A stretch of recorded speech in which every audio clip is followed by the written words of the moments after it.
You are not standing at the edge of the city looking in. You are already inside. The smoke is already there when you arrive. It was there before the first worker reached their station this morning, before the first furnace was stoked, before the first bell marked the beginning of the first shift. It accumulated through the night from the furnaces that do not go cold between shifts, from the engine houses that run continuously, from the gasworks that produce the fuel the city burns to see itself in the dark. By the time the morning has properly begun, the sky above the rooftops is not the sky you would find above open country. It is something lower, something with more weight and color to it, something that sits above the streets rather than opening above them. Stand still for a moment and look at what surrounds you. To your left, a foundry chimney rises above the roofline, its stack broad and blackened, discharging a steady column of dark smoke that bends slightly in the morning air before joining the general haze above the district. To your right, a mill's engine house sends a thinner but equally continuous stream upward from a taller, narrower stack. Further along the street, half hidden by the buildings between you and it, another chimney from a brewery. Beyond that, the suggestion of a gasworks, identifiable by smell before it is identifiable by sight. The chimneys of workshops, glassworks, dye houses, and smaller manufactories fill the spaces between the larger stacks until the skyline becomes a crowded vertical landscape of brick and discharge. This is not an emergency. This is not an accident or an unusual morning. This is the city operating normally. The smoke is the normal condition of the air in an industrial city in England in the middle decades of the 19th century. It does not indicate that something has gone wrong. It indicates that everything is working as it is supposed to work. The furnaces are burning because of a need for production. The engines are running for the exact same reason. The coal that feeds all of it is being delivered by canal and by road in quantities that would have been difficult to imagine 2 generations earlier, and it is being consumed in quantities that are equally difficult to imagine, and the smoke that results from that consumption goes somewhere because smoke has to go somewhere, and that somewhere is up and then out and then down again into the streets and the courtyards and the lungs of everyone who lives and works within the city's boundaries. Industrialization does not stop at the factory gate. This is the first thing the air teaches you. The worker who leaves the mill at the end of a 12-hour shift does not step out of the industrial system when they step out of the building. They step out into the industrial atmosphere, which is produced by the same processes and carries the same residue. The smoke that has been rising above the district all day has not risen politely into the upper atmosphere and vanished. It has drifted and settled and returned to street level in the form of a general dimness, a particular smell, a faint gritty quality to the air that the inhabitants of the city have long since stopped noticing consciously, because noticing it consciously every moment would be exhausting and would change nothing. The city exhales industry the way a living body exhales breath, continuously, necessarily without pause. If you haven't already, subscribe to the archive. A comment below helps more than you might think. Settle in. The air is heavy tonight and there is a great deal to observe before the smoke clears. Look up again, and this time look carefully at the skyline as a system rather than as a view. Each chimney you can see marks something specific below it. The broad, squat stack belongs to a foundry where iron is being worked at temperatures that require a continuous and substantial draft to maintain. The tall, narrow stack belongs to a steam engine powering a mill floor several stories below. The cluster of medium stacks at the far end of the district belongs to a complex of workshops sharing a yard, a pottery, a small metalworks, and a kiln operation that runs on a rotation determined by order volume and fuel cost. The single isolated chimney rising above the rooftops of the residential street to the north belongs to a brewery, whose owner understood, when he chose the location, that the proximity of a working population was a commercial advantage worth the complication of siting a furnace operation in a residential district. Every chimney is a working structure. Not one of them is decorative. Before the industrial period, chimneys existed on domestic and commercial buildings as functional elements of heating and cooking systems. They were present, but they did not dominate. The skyline of an English town in the 17th or early 18th century was defined primarily by church spires, the roof lines of larger civic buildings, and the natural horizon beyond. The chimney was a feature of the individual building, not a characteristic of the urban landscape as a whole. That has changed entirely. The industrial city's skyline is defined by its chimneys in the way that a medieval city's skyline was defined by its cathedral. They are the most visible expression of what the city is for. They signal activity, employment, output, and the movement of capital. A district whose chimneys are smoking is a district where work is happening, where wages are being earned, where orders are being filled and goods are being produced and profits are being accumulated. A district whose chimneys have gone cold is a district where something has gone wrong, where a mill has closed, where a furnace has failed, where a business has contracted or collapsed. The silence of a chimney is readable as economic information in the same way that its smoke is readable as economic information, and neither reading is neutral. This creates a condition that the city's inhabitants absorb without it being formally taught to them. Dirty air means the economy is healthy. Cleaner air might mean the economy is not. The correlation is not precise and it is not universal, but it is present often enough that it shapes the way smoke is understood and discussed and tolerated. A mill owner who is challenged about the smoke his chimney produces can point to the wages his operation pays and the goods his operation supplies and ask, with some practical justification, whether the challenger would prefer the chimney to go cold. The question is not always asked in good faith. But it is not always asked in bad faith either, because the dependency is real even when it is also convenient. Smoke drifts. It does not rise politely and vanish into the upper atmosphere on a reliable schedule. It rises to a point determined by temperature and wind, and then it begins to move laterally, spreading across the districts downwind from the producing chimney, losing height gradually, returning to street level as a diffused general haze rather than a concentrated column. The city's upper air becomes a mixing system for the outputs of hundreds of individual combustion processes. And what comes back down to street level is the aggregate product of all of them combined. The viewer standing in an industrial city in the 1840s is standing beneath the combined output of every furnace, boiler, kiln and engine within several miles.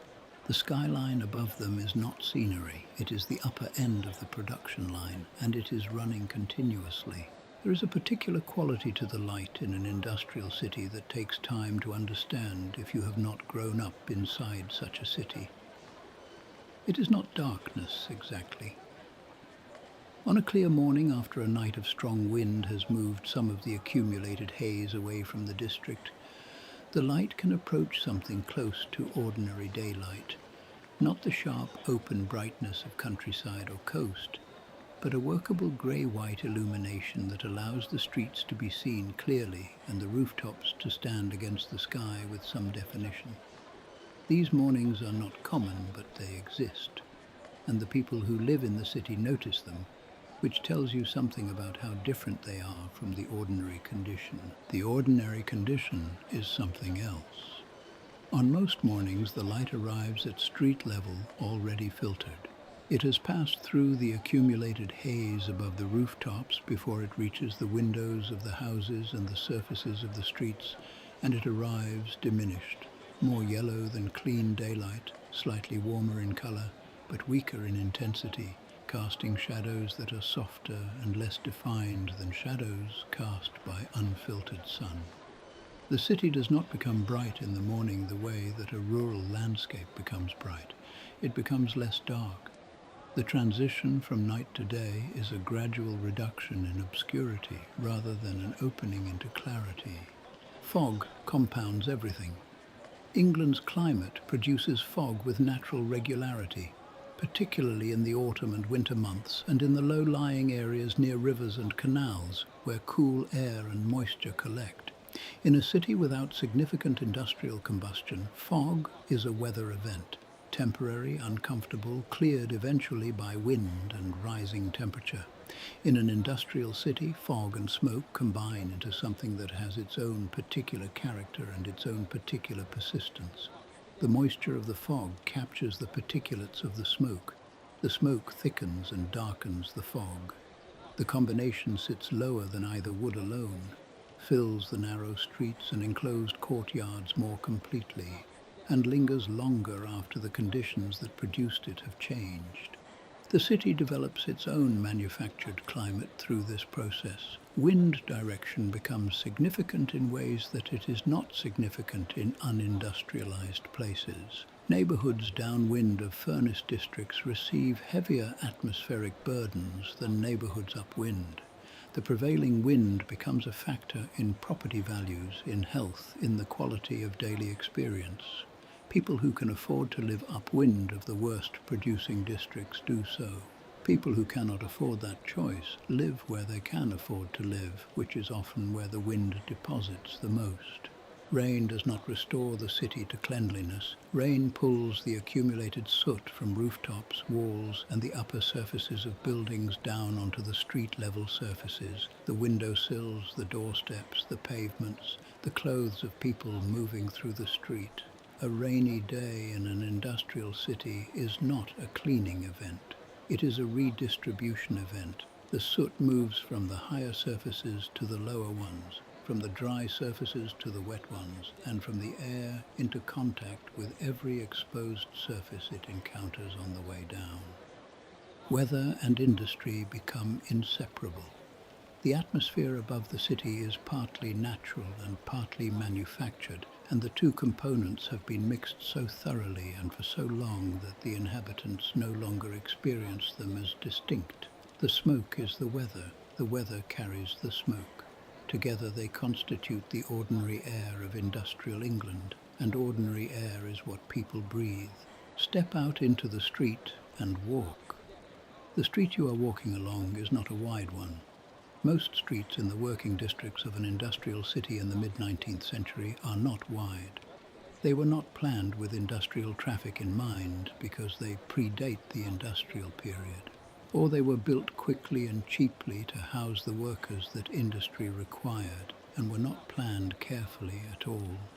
The buildings on either side rise to 3 or 4 stories, and their upper floors lean slightly toward each other across the narrow gap between them, reducing the already compromised sky overhead to a strip of dirty grey light. 30 feet ahead of you, the street begins to fade, though not entirely, not in the way that a wall or a closed door stops movement. The buildings on either side are still dimly visible at 40 feet. At 60 feet, they are suggestions rather than structures. At 80 feet, there is a building there, or possibly there is not. The smoke and the fog have merged at that distance into a uniform dimness that absorbs the distinction between solid objects and empty air. You know the street continues because you have walked it before. You know there is a junction somewhere ahead and a workshop on the left side of it and a carter's yard on the right. You navigate toward these known points by familiarity rather than by sight. Everyone moving through this street is doing the same thing. The worker heading toward the foundry for the morning shift is walking a route they have walked hundreds of times. Their feet know the distance between the curb and the wall without their eyes having to confirm it. The delivery boy with the handcart has a route that runs from the bakehouse on the main road to the lodging houses along the canal side, and he covers it every morning, regardless of visibility, because the lodgers expect their bread on a schedule that the fog does not interrupt. The carter, driving a load of coal toward the gasworks, manages his horse through the haze by the horse's own familiarity with the route and by the sound of other vehicles ahead of him, which he tracks by ear when his eyes cannot reach far enough to be useful. Smoke corridors form in certain sections of the city where the built environment concentrates and holds the dirty air. A long straight street running between high walls will trap a column of industrial haze and hold it through the morning. A courtyard enclosed on three sides will fill with smoke during still weather and empty slowly through the single opening available to it. Canal cuttings sit in low positions where cool, heavy air settles, and the air that settles in them carries the maximum concentration of the city's atmospheric residue. People move through these corridors because the corridors contain the routes between their homes and their workplaces. There is no practical alternative. A worker who lives on the wrong side of the furnace district from their workplace moves through the furnace district every morning and every evening because the furnace district is between where they sleep and where they earn. The smoke corridor is not a detour around the city. It is a passage through the city's working heart. Visibility changes, discipline continues. This is the system of production operating at the level of the street, the human machinery of labor moving through the industrial atmosphere on a schedule that the atmosphere does not interrupt, because the schedule cannot afford to be interrupted, and because the people inside it have learned to navigate by memory and sound and routine through air that a visitor would find almost impossible to move through with any confidence.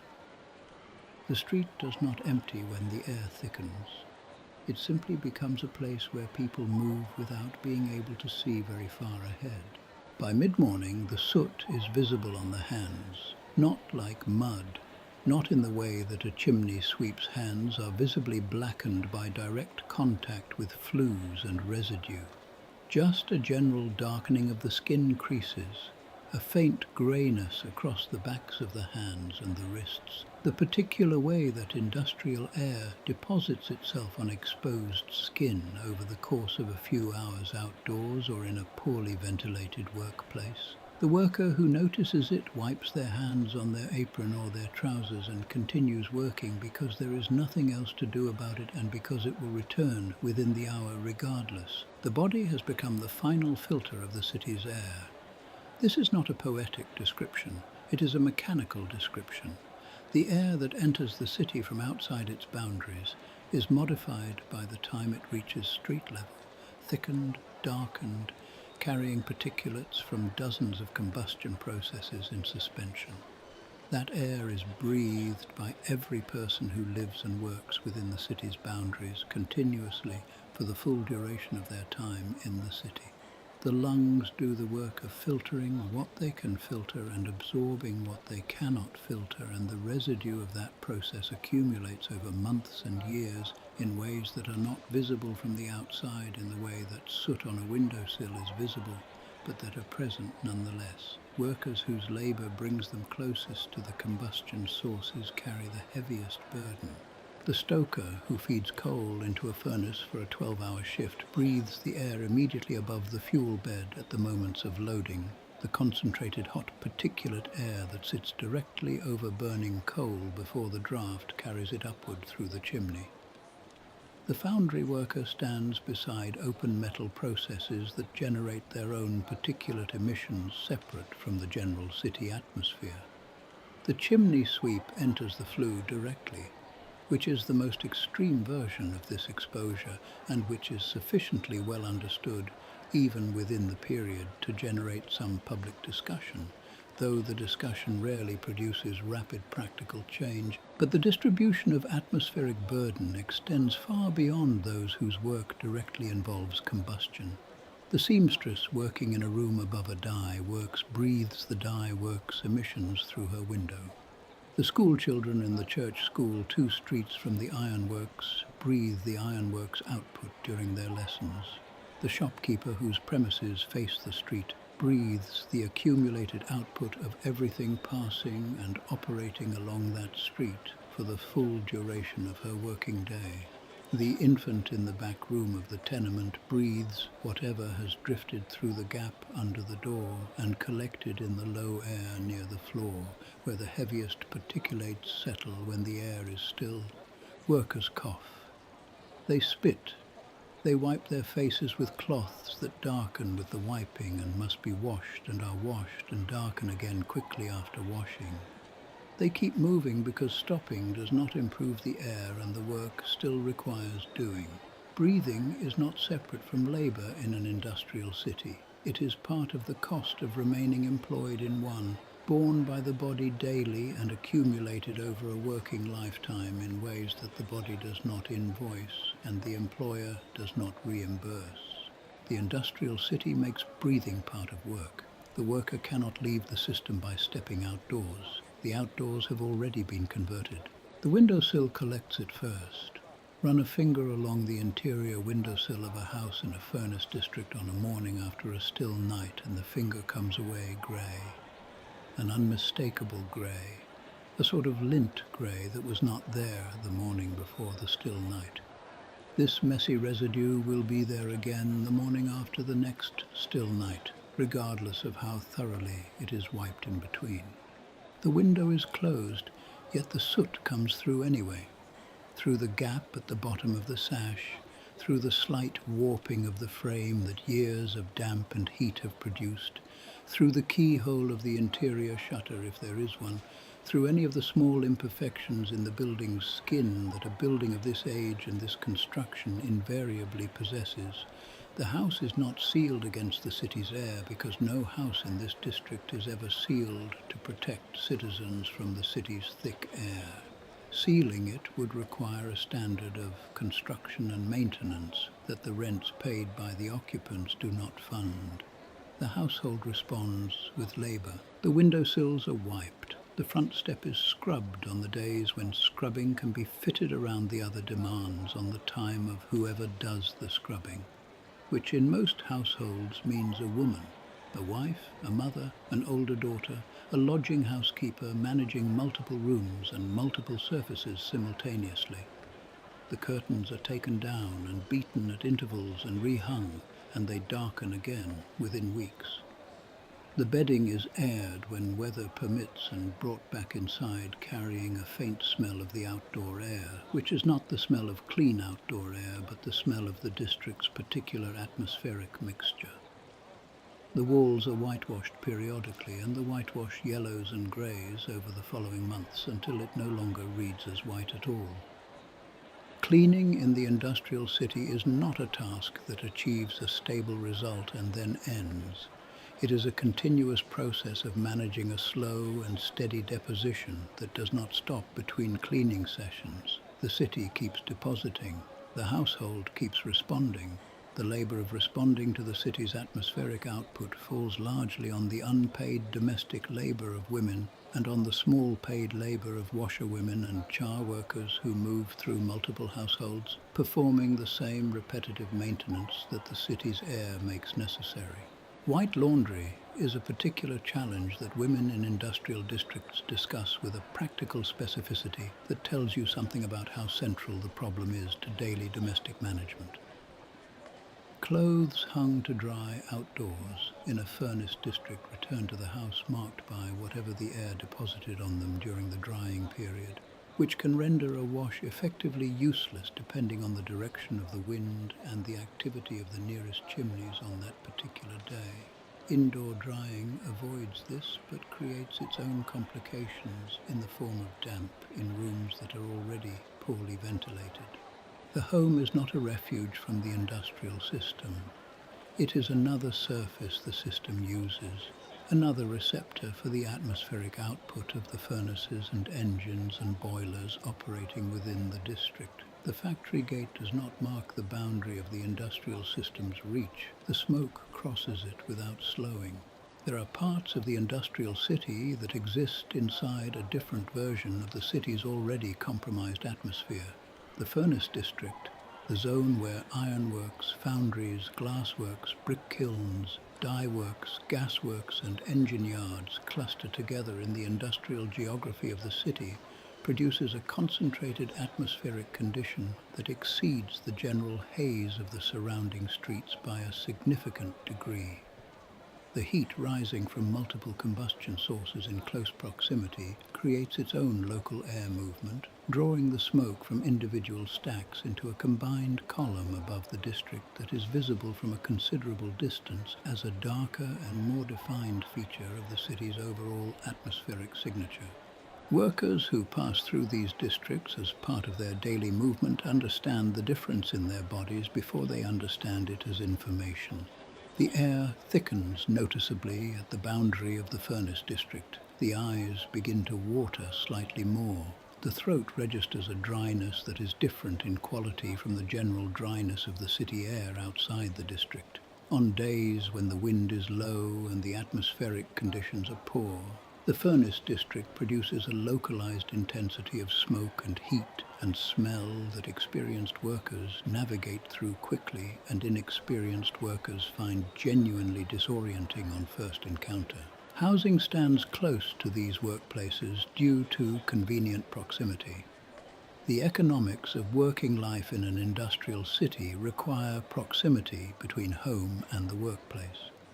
Workers without the means to pay for transport, which is most workers, must live within walking distance of their employment, and within walking distance of a furnace district means within the atmospheric influence of a furnace district. The families who live in the streets immediately surrounding the heaviest producing sites breathe the concentrated output of those sites for the full 24 hours of every day, not only during the working hours when they might be understood to have accepted the atmospheric conditions as part of their employment. The built environment holds pollution in place in specific ways that compound the concentration in certain locations. A row of houses built along the far side of a factory wall creates a narrow alley between the factory and the houses that traps the factory's ground-level emissions in a channel where they cannot easily disperse. A courtyard enclosed on 3 or 4 sides by workshops fills with smoke during still weather and clears slowly as the day progresses, provided the day produces enough wind to assist the clearing.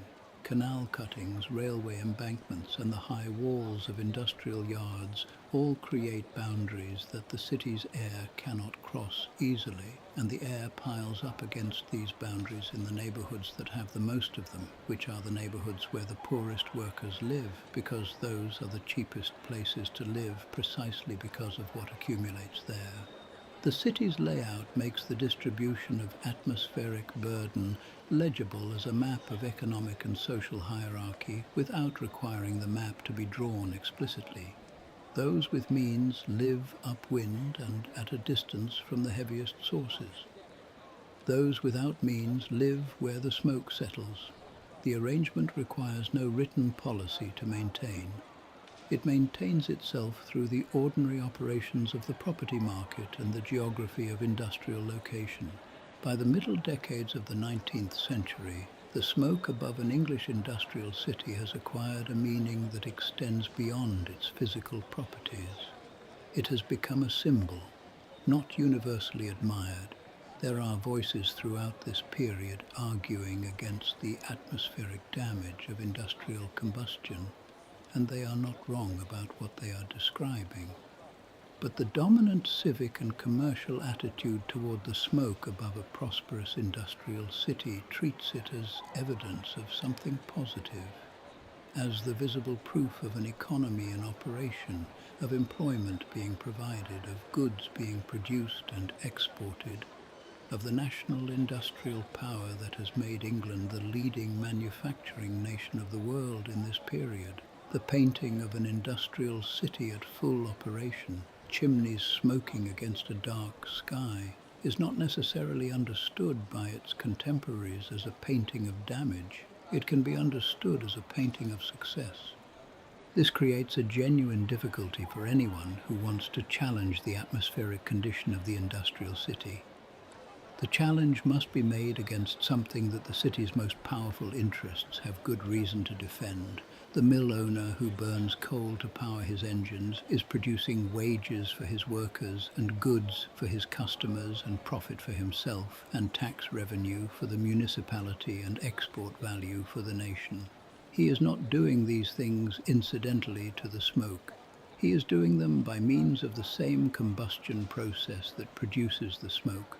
Asking him to produce less smoke is, in the practical terms of the technology available to him, asking him to burn less coal, which is asking him to run his engines less, which is asking him to produce less, which is asking him to pay fewer workers and generate less profit and contribute less to the economic activity that the municipality depends upon. The worker understands this dependency from their own position inside it. They need the furnace to run because the furnace running is what keeps them employed and therefore housed and fed. The deterioration of their own respiratory health over a working lifetime is a cost they are paying continuously. But it is a cost that is paid in small daily increments rather than in a single legible transaction. And it is paid against an alternative, unemployment, destitution, the workhouse, that is in many cases understood as worse. The smoke is not a good thing, but the silence of the chimneys is not straightforwardly a better thing from where they are standing.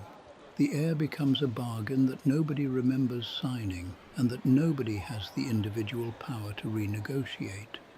The city accepts the atmospheric damage because the atmospheric damage is attached to the economic activity that the city cannot function without. The smoke is the price of the wages, and the wages are the price of staying alive. And the whole chain holds together through the ordinary desperation of working people and the ordinary self-interest of employing people, mediated by a civic authority that needs both. Progress and damage travel together through the same air. Look at the brickwork of the building beside you. It is not the color of brick. Brick is red or orange or the pale yellowish tan of certain regional varieties of clay-fired building material. The building beside you is none of those colors. It is the color that brick becomes after decades of continuous exposure to the atmospheric output of an industrial city. A dark grey-brown that in certain lights appears almost black, that in wet weather deepens further toward the color of damp coal, that in strong sunlight reveals, if you look closely, the ghost of the original brick color beneath the accumulated surface layer of deposited residue. Every building in the district is the same color. Every building in the district has always been this color as far as the children currently growing up in it are concerned. The transformation from original brick color to industrial grey-black took decades and happened gradually enough that no single moment of change was clearly legible. New buildings joined the darkened surface within a few years of their construction, their fresh brick color persisting only long enough to mark them as recent additions before the city's atmosphere brings them into conformity with the rest. The city looks older than it is. The accumulated surface deposit of decades of industrial combustion gives the built environment a weight and a tiredness that the actual age of the buildings does not entirely justify.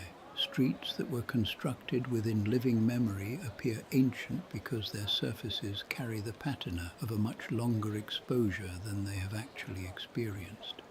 The industrial atmosphere ages the city's appearance faster than calendar time ages it, producing a visual environment that communicates something about the conditions of its own creation simply by being looked at. Stone darkens more slowly than brick, but darkens nonetheless. The civic buildings, the town hall, the exchange, the larger churches that were constructed in pale limestone or sandstone accumulate the same surface deposit as the industrial buildings and the workers' housing, though their greater scale and their architectural ambition means the darkening reads differently on them. A Georgian civic building in pale stone, constructed in the optimistic expansionary period before the heaviest industrialization, now stands behind a surface layer of grey-black that gives it the appearance of a building from a much earlier and much grimmer period of history. Iron rusts faster in the acidic atmosphere that industrial combustion produces. Window frames corrode. The ironwork of bridges and railings and canal lock mechanisms requires more frequent maintenance than it would in a less chemically aggressive atmospheric environment. The fabric of the city is being consumed by the same processes that are producing the city's economic output, at a rate that is not catastrophic in any single year, but that accumulates over decades into a significant and ongoing cost distributed across every surface of every structure in the industrial zone. Residents adapt because adaptation is the available response. Children growing up in the industrial city do not experience the darkened brickwork as evidence of damage. They experience it as what brickwork looks like because it is what brickwork has always looked like in their experience. And the absence of a prior comparison makes the adaptation complete without requiring any conscious act of acceptance. The city teaches its inhabitants to receive its conditions as normal by presenting those conditions consistently from childhood onward. And what is received as normal is not experienced as something requiring remedy. The city darkens itself and calls it the ordinary appearance of a city. The smoke does not disappear. This is the simple answer to the question in the title, and it is worth stating plainly before anything else. The smoke that rises from the chimneys of the foundries and the mills and the engine houses and the gasworks and the breweries and the glassworks and the smaller workshops and the domestic hearths of the working households does not rise to a sufficient altitude to leave the city's atmospheric system behind. It rises to the height that the temperature differential between the combustion product and the surrounding air allows it to rise, and then it stops rising and begins moving laterally with whatever wind is available, and then it begins descending again as it cools, and it comes back down into the city through which it rose. It goes into the streets. It goes into the lungs of the foundry worker on the morning shift, and into the lungs of the infant in the back room of the tenement, and into the lungs of the school children and the shopkeepers and the cart horses and the washerwomen and the mill operatives and the overlookers and the dock workers and the night watchmen. It goes into the curtains and the bed sheets and the whitewashed walls and the window ledges and the collars of shirts hung to dry in enclosed courtyards. It goes into the mortar between the bricks and the grain of the stone, facing on the civic buildings and the surface of the canal water, and the soil of the small gardens behind the better class of workers' housing, where it settles on whatever is growing there. It goes into memory in the particular way that sensory experience goes into memory, not as a discrete recollected event, but as the texture of what a place was like, the smell and the dimness and the weight of the air as part of the ordinary condition of being in that place. People who grew up in industrial cities in this period carry the atmosphere of those cities in their recollections of childhood the way people carry weather, not as a fact to be reported, but as a quality of what the world felt like when they were small and the world was still being learned. Every chimney sends the cost of production somewhere. The factory gate does not contain it. The furnace district does not contain it.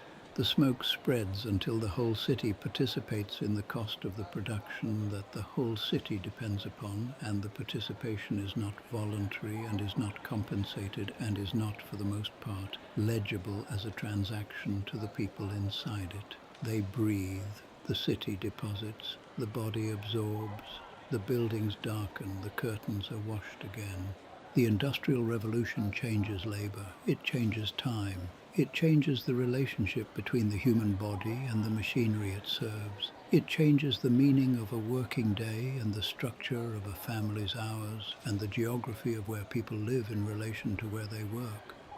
These are the changes that are most visible in the records, the factory acts, the wage books, the parliamentary inquiries, the reform movements.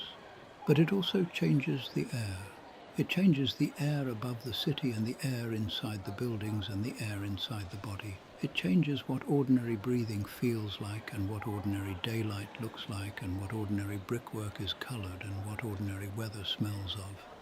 It produces an atmosphere that is partly natural and partly manufactured and distributes that atmosphere across the entire city without regard for who has consented to receive it. Industrial England does not only produce goods, it produces an atmosphere. It produces the permanent environmental condition of industrial life. The haze above the rooftops and the soot on the windowsill and the darkened stone of the civic buildings and the particular quality of the light on a winter morning in a furnace district when the chimneys have been running all night and the air has had no wind to move it on. Somewhere above you the chimneys are still working. The smoke is still going somewhere. It is going where it has always gone. Into the city, into the streets, into the ordinary air of ordinary life, in a place that has made production its permanent condition and accepted the atmosphere that production requires. The city fades into its own smoke on the horizon, with the chimneys still rising above it, still working, still sending the cost of progress somewhere that the accounts do not record. The streets have emptied, but the chimneys have not. You remain a moment longer beneath the low ceiling of the city's haze, the gaslight on the corner catching the particular quality of the smoke-thickened air, the rooftops above you fading into the same dimness they fade into every evening. Nothing about the air has changed, and nothing about it will change before morning. These are the systems that left no clean surfaces and no unaltered lungs, the ones that spread outward from the factory gate until the whole city became part of the production. If you'd like to return, the archive is always open.